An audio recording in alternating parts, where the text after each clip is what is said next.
Une année pour moi dans ma vie, ça se partage entre terre et mer, c'est des marées de 3 mois. Donc je fais 3 mois en mer, 3 mois à terre. 3 mois en mer, 3 mois à terre.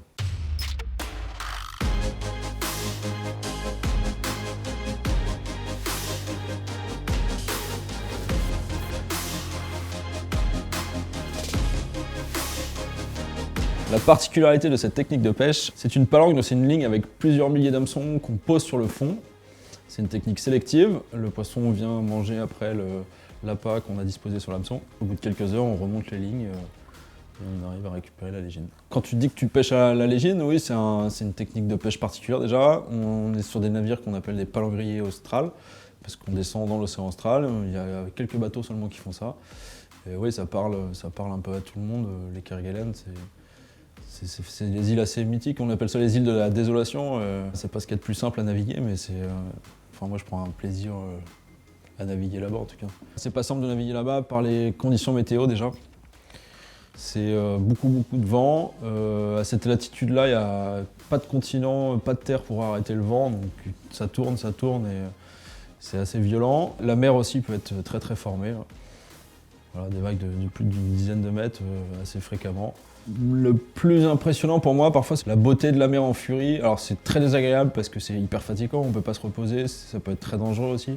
Mais ça reste quand même un spectacle, un super beau spectacle. Et ensuite, il y a tout l'écosystème qui nous entoure, la faune et la flore, et ça reste pareil. J'ai une vue du bureau que beaucoup m'envient, alors que nous, on aimerait bien ne pas les voir de temps en temps, mais c'est tout ce qui est orques, cachalots qui se servent sur nos lignes. On les voit de plus en plus parce qu'il y a des interactions entre nos engins de pêche, nos lignes et eux. Donc, les orques, par exemple, ont enregistré l'empreinte acoustique des navires et viennent se servir, ont assimilé ça au son de la cloche de la cantine, et ils viennent se servir sur nos lignes avant que le poisson arrive au bateau. Donc ça, c'est assez problématique parce qu'ils sont de plus en plus nombreux.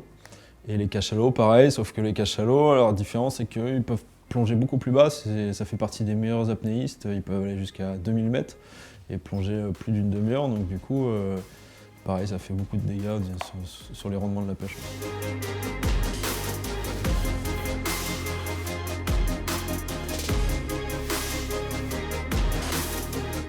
À bord, du fait qu'on navigue dans les 40e et 50e rugissants, on est assez loin de tout milieu médicalisé également. Donc du coup, on reçoit une formation assez poussée sur les soins infirmiers et voire certains soins chirurgicaux comme les points de suture, etc. On vit 24 heures sur 24 pendant 90 jours les uns sur les autres. Voilà, on est plusieurs nationalités à bord, il faut composer avec ça et ça se passe très bien. Alors oui, on est complètement coupé du monde parce qu'à bord, on n'a pas de moyens de communication aisés. On n'a pas l'accès à Internet, on n'a pas de télé, on n'a pas de radio, on a un accès téléphonique satellite, on a une adresse mail, on reçoit des newsletters du journal une fois par jour aussi.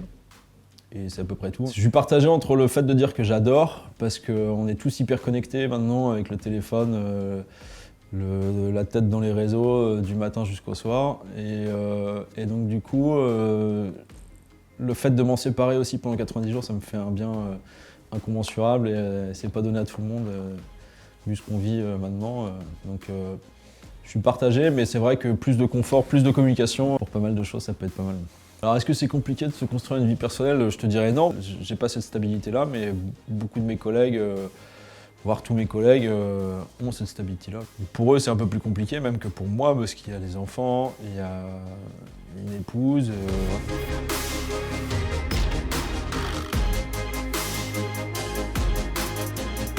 Quand je reviens à terre, je ressens, moi personnellement, un petit mal de terre. Je me sens beaucoup oppressé les premiers jours. Trop de monde d'un coup. On ramène le bateau le long du quai et au final le bateau ne nous appartient plus alors que pendant 3 mois on était seuls à bord avec l'équipage et donc du coup c'est un petit mal de terre, c'est beaucoup oppressé. Les 3 mois où je suis à terre c'est un peu compliqué parce que pour moi c'est un peu trop long 3 mois, donc du coup je m'occupe en faisant pas mal de choses, des voyages déjà, beaucoup de voyages, et aussi en cuisine. Là, je vais bosser avec un ami qui a un restaurant à Saint-Jean-de-Luz. Là, il fait que du poisson et fruits de mer. Il a une proximité avec les produits de la pêche qui m'intéresse et donc du coup, voilà, il m'apprend à cuisiner. C'est pendant mon temps de vacances, je suis censé ne rien faire, enfin ne rien faire. Être en vacances, quoi, chiller, mais non, c'est un peu trop long pour moi.